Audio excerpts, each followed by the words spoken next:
if you are doing The that, fact that- you might not be an objective person to at least go into your commitment later on na makakraft tayo ng batas on red tagging because you are already opinionated.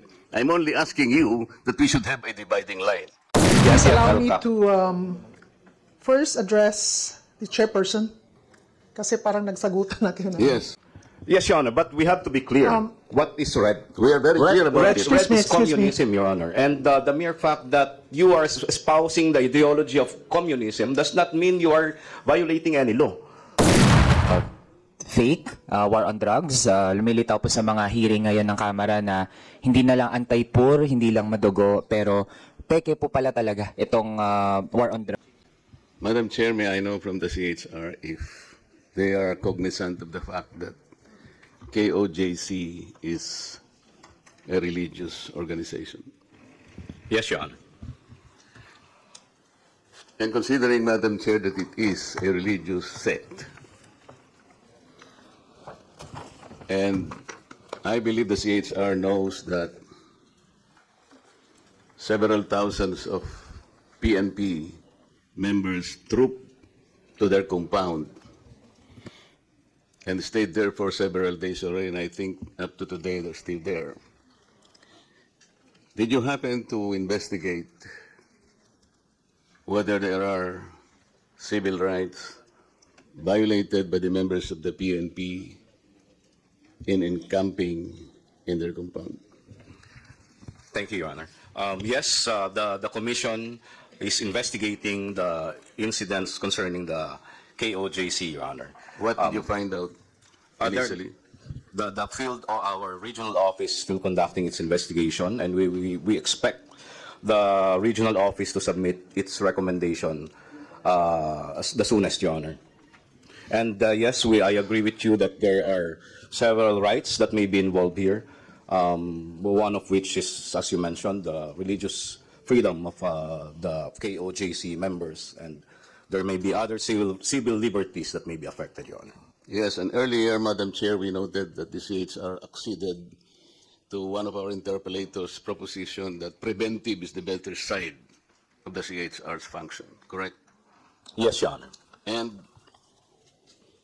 before everything else happened, like what you said, that there might have been several acts already done in violation of their civil and political rights, did you not bother to at least post some of your members or anybody there even before the events unfolded so that we could have prevented most of it, if not all?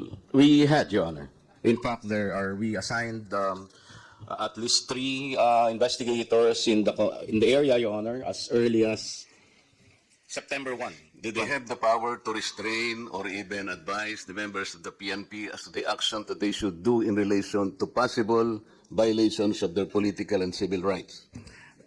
They have no power to prevent, Your Honor, but they can advise the state actors. Did they advise the state actors? Yes, Your Honor. In fact, What did the state actors after being advised, and as we all know, Your Honor, they proceeded.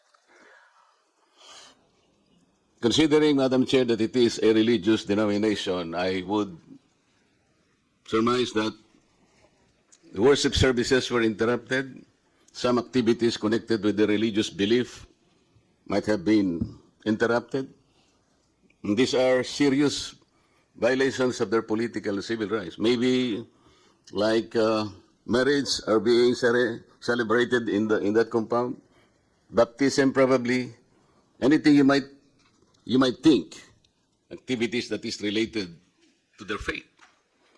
And today, that is still existing. I think they're still prevented from doing that. What does the CHR intend to do or have done in the first place?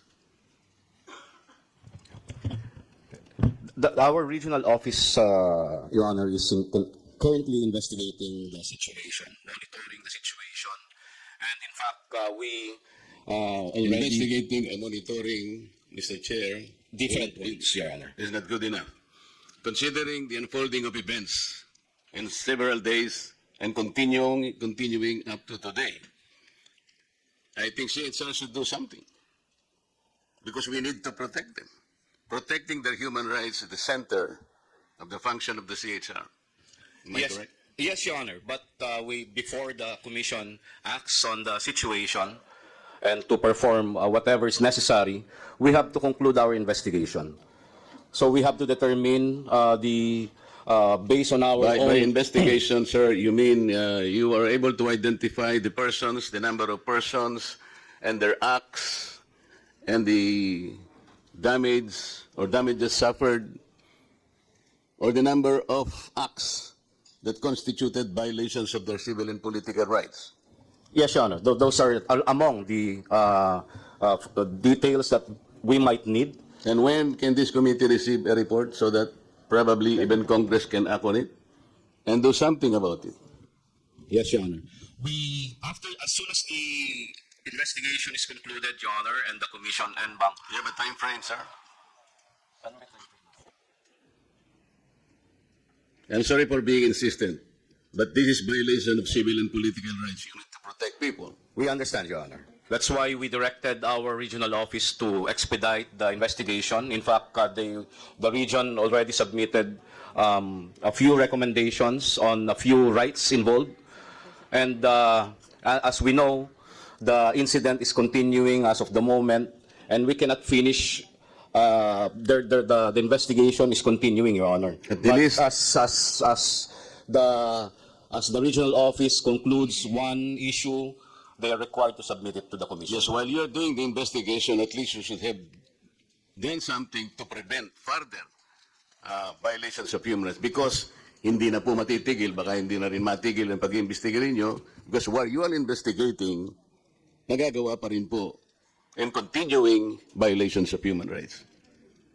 Can we Yes, yeah. expect, for example, a report by 5 o'clock this afternoon, Mr. Chair? That would be impossible, Your Honor, because we will be waiting for the recommendations from the regional office, Your Honor. But So 5 o'clock tomorrow morning? Or 5 o'clock 3 days later? Perhaps, Your Honor, after the September 10 meeting of the Commission and Bank, we may have decided on a certain matter. That will be 1 week from today. Yes, And Your we are Honor. expecting that there are a lot more violations will happen. Am I correct? Yes, Your Honor. Okay. A while ago, red tagging was mentioned, Mr. Chair. Yes, Your Honor. In the phrase red tagging, who is red? What is red? Red pertains to the communist, Your Honor. Can you be more specific? The CPP, NPA, NDF, Your Honor. Okay. Why would a person or a group be tagged as sympathetic to the red? Why? Well, I think that should be answered by the appropriate agency of the government, Your Honor. Yes, but you committed to study further. Yes, Your Honor. And so probably today, you might have an inkling as to why a person could be tagged as red as well.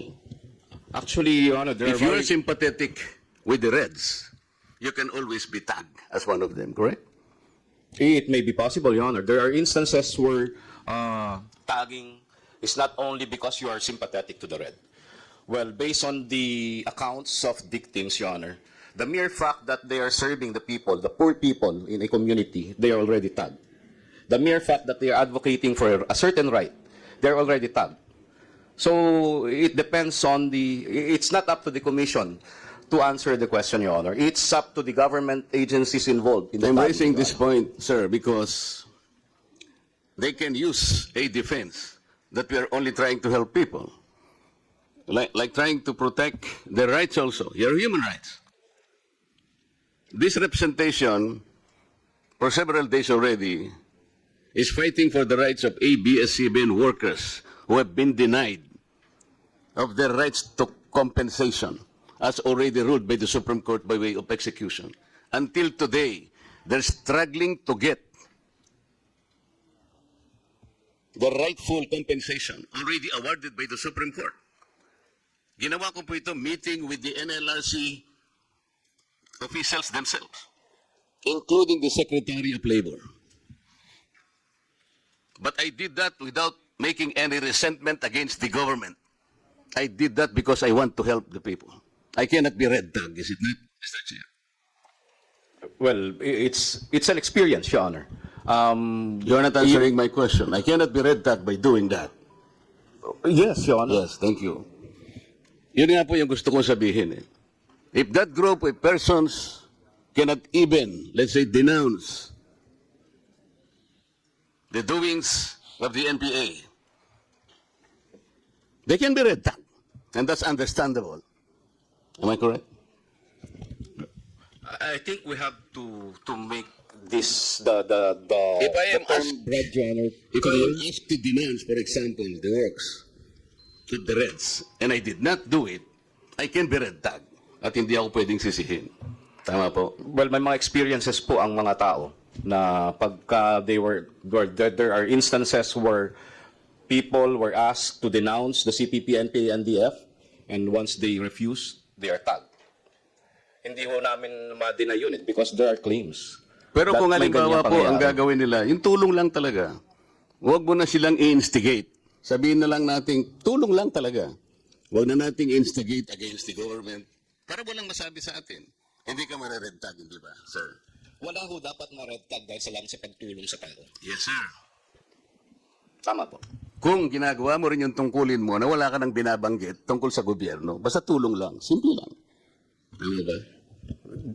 Medyo broad ho kasi yung may binabanggit ka kontra sa gobyerno. Dahil ho ang when you Pagka redress nag-express ka ng grievances to the sentiments government, kasi, yung grievances kasi, Yes. wag mo nang sinasabi na yung grievance against the government. Talaga pong ganun eh. Kailangan natin pagtulong-tulungan ito. Ang government is doing what it can to protect our people. Ganun na lang. agree po ako doon. Kaya lang isa ho sa fundamental rights guaranteed by the Constitution is to redress government for grievances, Your Honor. Yes, sir. And But without- by addressing the government, But their without grievances, Your instilling Honor, in the people, no, yung sentimiento against the government. Yun ang problema lang. That's the point. That's the dividing line. Para lang hindi tayo ma-red tag so that we can keep ourselves from this side, alam natin yung isang side. There should be a dividing line. may I be allowed, Your Honor? Kasi ang issue po sa red tagging is that hindi ho yung grievance eh. Hindi yung grievance because that's a fundamental right. No, but if you are doing The that, fact that- you might not be an objective person to at least go into into your commitment later on na makakraft tayo ng batas on red tagging because you are already opinionated. I'm only asking you that we should have a dividing line. Yes, Your Honor, but we have to be clear. What is red? We are very clear about red, it. Red Excuse me, is excuse me. communism, Your Honor. And the mere fact that you are espousing the ideology of communism does not mean you are violating any law. The problem lies in the fact that CPP and NPA NDF was designated as a terrorist under the anti-terror law. And Madam when Chair, you are- last na lang, to cut it short.